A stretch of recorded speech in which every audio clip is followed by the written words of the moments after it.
Wow, welcome to this edition of Dialogue Box on Blossom Nigeria, and we are making progress. Don't forget, we told you that we are talking the nation in the right direction, and in every angle we can see that indeed our country is making progress.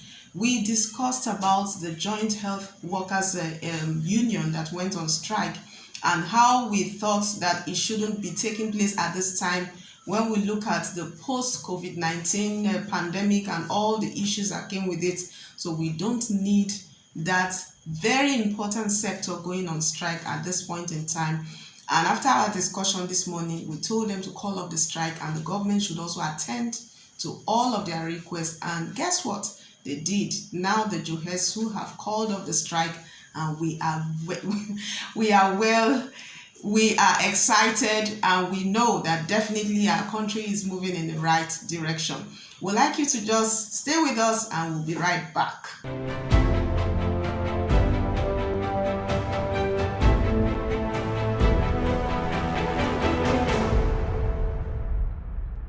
You're welcome back. This is Dialogue Box on Blossom Nigeria, and we're talking the nation in the right direction.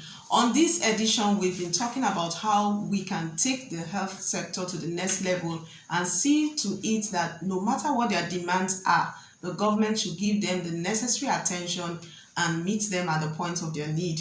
And we are happy to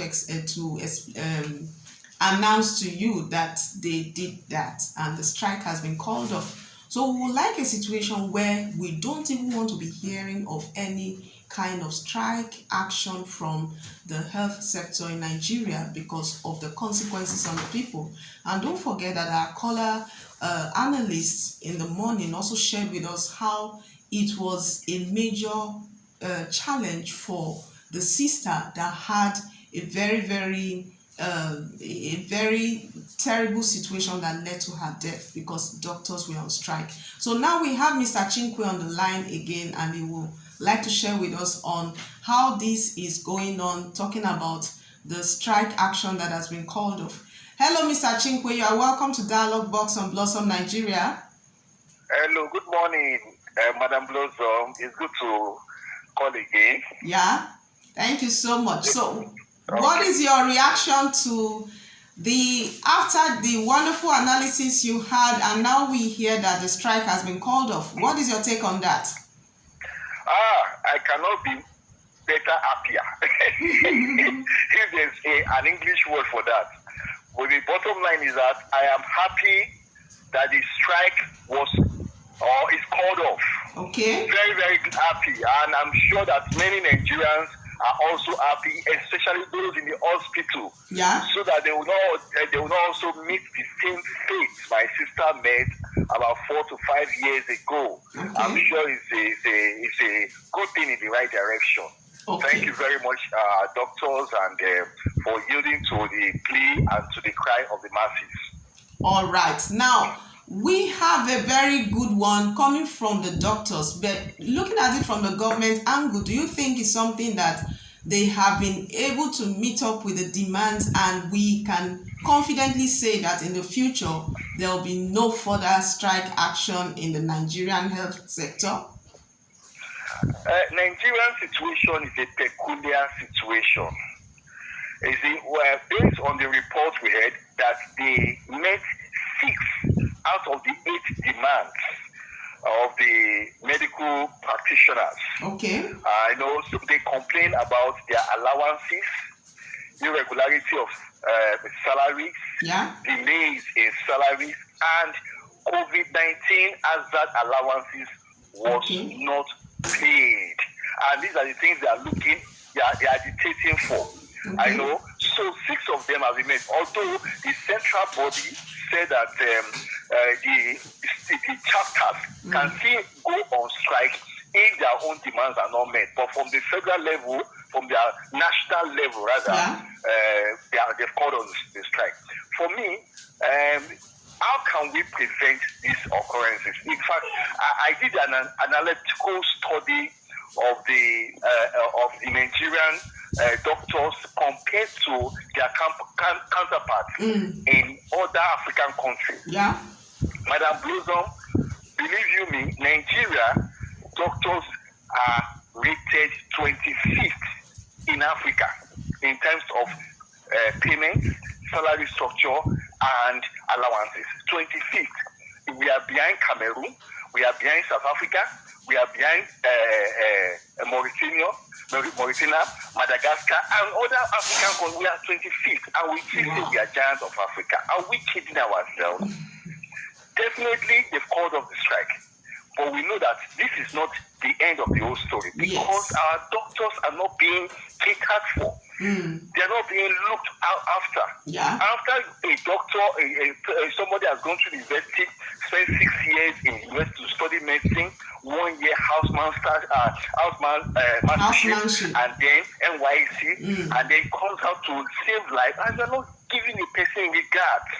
It shows you're not giving him. I'm not saying you are not giving regards. You are not giving enough regards. It shows the place in which we are heading to.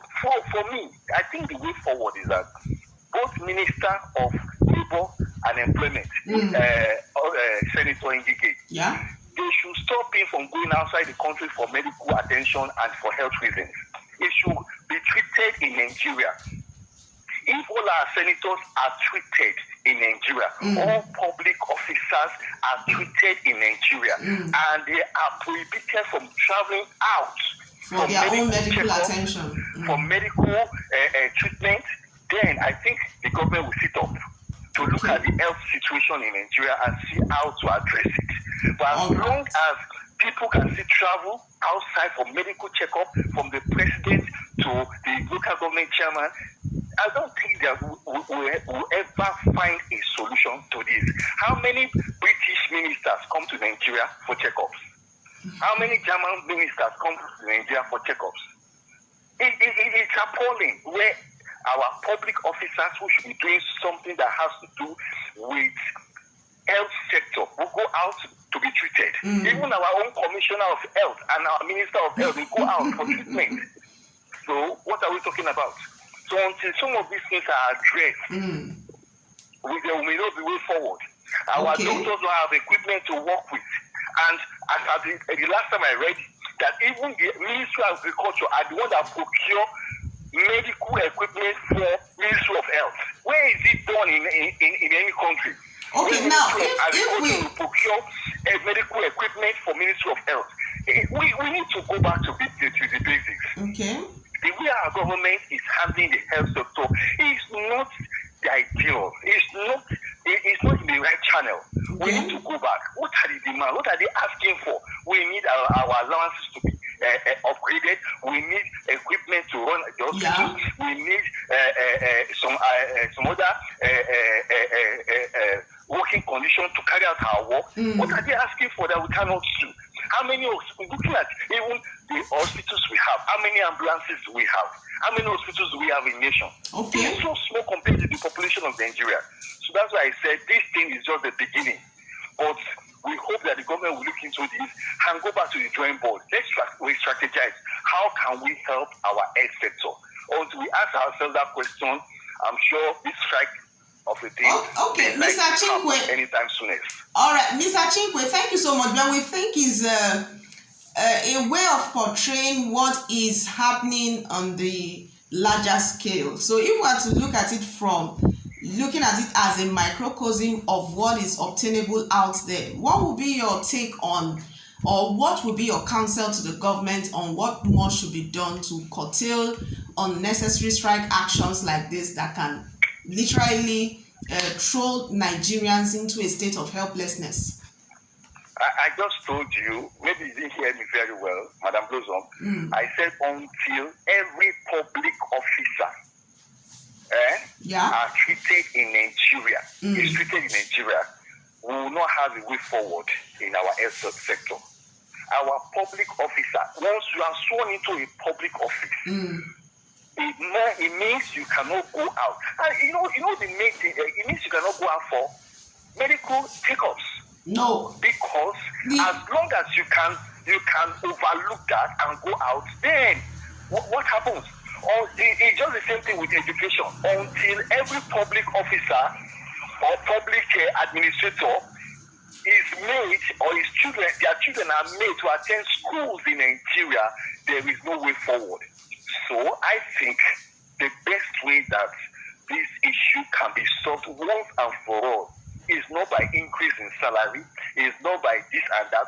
All those ones are just rhetorics. You can do that for a while. For how long can you do it? But when you know your own life is at stake, because I can't go out of the country unless I'm treated in Nigeria, then we'll now know that there's a matter. If there's an illness that cannot be handled by any doctor in Nigeria, then they need to fly from whichever country, any doctor who is qualified to come to Nigeria and treat that person, as long as you are a public officer. So I think that's the way forward. Our government will need to be sincere. If we must rule the nation, if we must administer governance to the nation, good governance to the nation, be sincere to yourself and ask yourself, can I be treated in Nigeria? If I cannot be treated in Nigeria, that means there's no way forward. There's no way we can move the nation forward in terms of our health and in terms of our medical development. That's what I would say. So that's just the way forward. This is just, we are just patching the wound.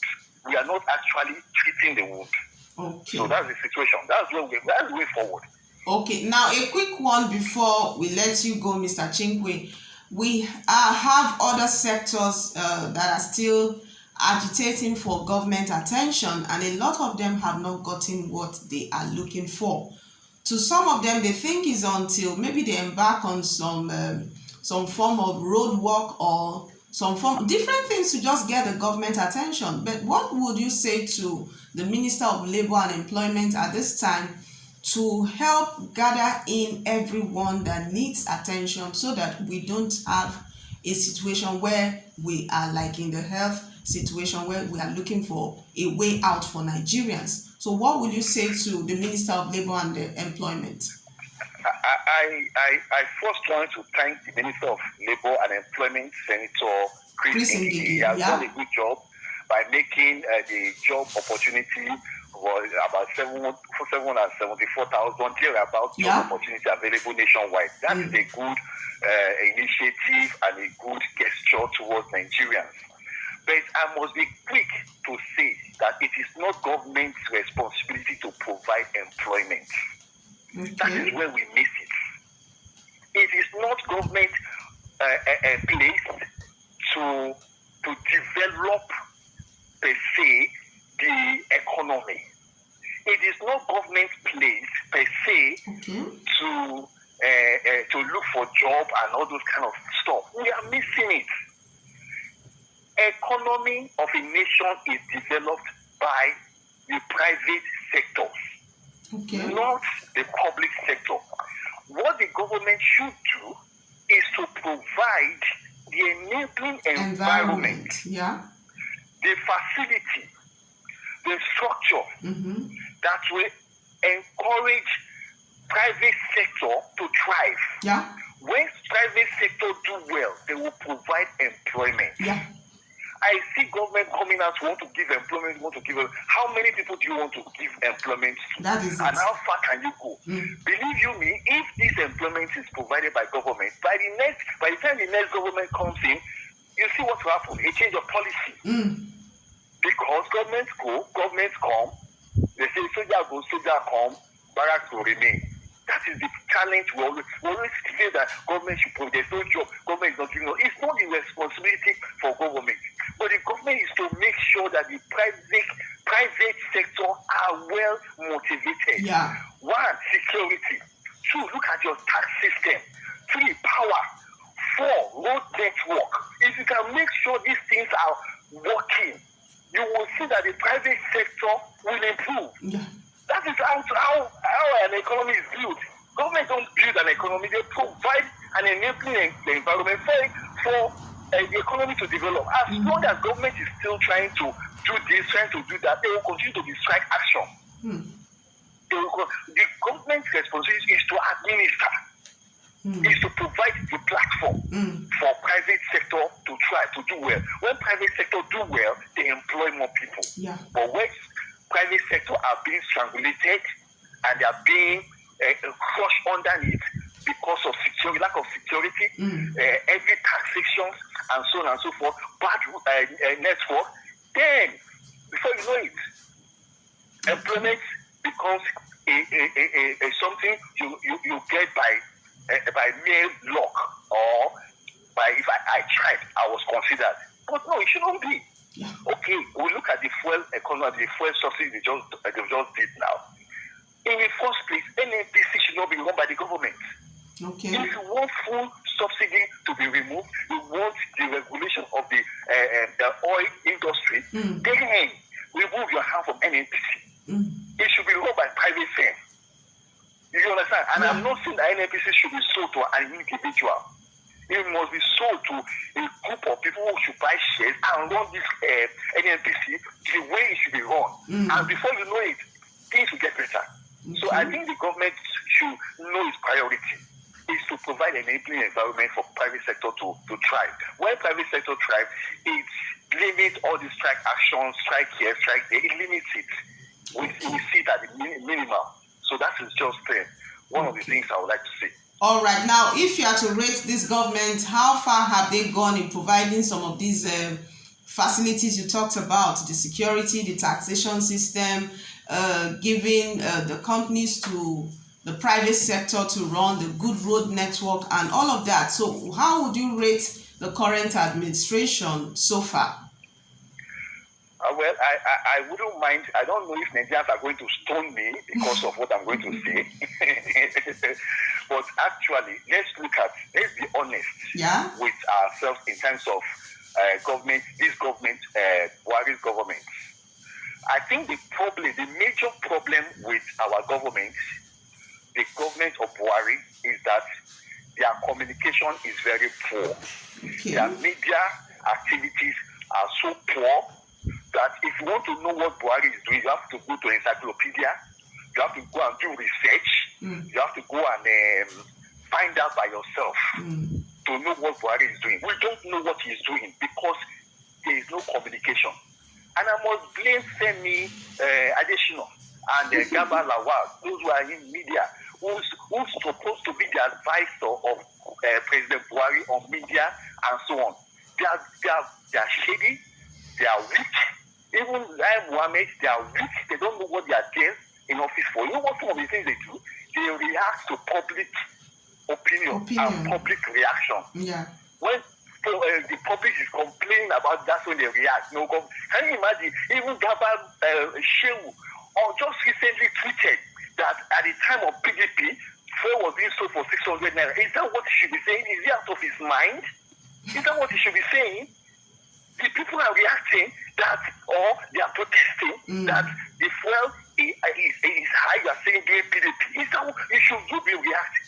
Now, when Buhari went to increase fuel, who did he tell? Nobody just came up and did it. The same thing with NEPA. Power generation power tariff. Yeah. We just came up and we just saw it went up. Nobody's talking. So the problem the government has is that there is no communication. And once there is no communication, it's a very, very bad situation you must be in. I want to give an example. Recently, we traveled from Lagos to Benin. And we noticed that the federal road from Lagos to Benin, more than 70% has been done. But we don't know about it. Who is talking about it? Nobody. So how much do you need to go on Twitter for you to talk about what your government is doing? How much do you need to go on Facebook, to go on YouTube, to go on Instagram, to go on Google, to talk about what the government is doing? You don't need much money. You understand? You don't need much money to pay to Facebook to amplify what the government is doing. That's why people are angry. They are angry because they'll tell you it was tweeted just recently, Buhari has failed. Buhari has failed because nobody is talking. So for the government, how far have they done? I will rate them below average. Below average because I don't need to study encyclopedia or dictionary to find out what they are doing. I know what the government is doing. I should be able to say it. So if you call an average Nigerian, what has Buhari done? He cannot say anything. He doesn't know because nobody is talking. All the government officials, what they are doing is to react. Mommy, calm down. You need to come on air where Nigerians should calm down. It's how to talk. It's like these people went to school and they are not really educated. They don't know how to amplify the government activities and the government infrastructural development in the country. They don't even know. So for me, I would rate the government below average. That's far below average, because who knows? Okay, the second Niger bridge is being worked on now. Nobody's talking about it. But when the Biafrans, the IPOP, they are agitating, you don't know why they are agitating. So I think the man is old, and he has tried. I think it's time for young, fresh mind to come up and lead the country the way we should go. But now, I don't think those people who are handling social media and are doing anything at all. So you can't be talking about hate speech. Why are people saying, why are you canvassing for or stating a law? Hate speech is because you use hate speech or what you term as hate as submerge what you are saying. So it's a counterproductive thing. So I wouldn't want to give Buhari government, if I want to rate it scale 1 to 10, I will rate him 2 over 10. 2 over 10. Wow. What he's doing. Because of lack of communication. All right, this is a very strong counsel coming from Mr. Chukwu and talking to the presidency now that you have been doing a lot, but Nigerians don't know. And because they don't know, they cannot tell. And that is a major challenge that the government needs to work on with immediate effect. So we are calling on the government. Thank you so much, Mr. Chukwu, for bringing up that very valid point and also for sharing all that you have with us this evening. We are really excited. Thank you so much, and we know that Nigeria is moving in the right direction. Yeah? Please, let me quickly correct. I'm not saying Buhari has done a lot. No, I'm not saying that. I'm only saying that even if he has not done a lot, these media people should be able to talk much. They are too quiet. Too quiet. So I would say he has done a lot. I won't say Buhari he has not done a lot. No, not about doing a lot, but you said he has done some notable things. What he has done. So his media people should fire them, just like what people advocate that he should fire his security chiefs. We should fire his media advisors, media minister of information. We should fire them and get fresh mind, young people who can tell Nigerians what he's doing. But with that, maybe people will try to understand with him, but not these people who claim to know about information, about social media, and they are not doing anything about it. And how can you be a president?